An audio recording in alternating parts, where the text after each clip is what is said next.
Mga igsoon, mas dako nga pain manggod ning sakit sa lawas kaysa namatyan ka, kaysa nawad-an ka. Kabalo si Satan ana. Nganuman, kay kanang namatyan ka, kana nga pain outside naman sa imong lawas. Makalimot man ka ni ana kung matulog ka, dili ba? Makalimot ka namatyan ka, makalimot ka nga nawad-an kag butang, pero kanang naa kay pain sa lawas, ay di ka kalimot oy.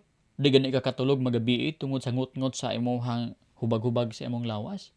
O, mao ni ang last nga push ni Satan against kan Job. Pag siya na kontento kay si Job wala man gid sa Ginoo.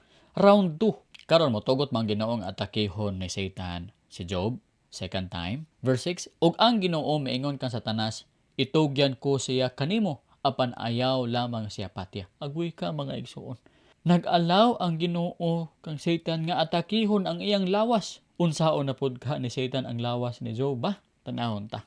Verse 7, busa mibiya si Satanas gikan sa presensya sa Ginoo o gipaantos ni si Job sa makalilisang nga mga hubag gikan sa lapalapa ngadto sa alimpulo. Grabe nga hubag makalilisang. Dili nang hubag-hubag ninyong gipangbati diha nga gagmay lang, makalilisang kini. Dagko ug daghan kaayo gikan sa lapalapa padulong sa alimpulo. Hertig yod kadaghan. Walay part sa iyang lawas nga walay hubag-hubag.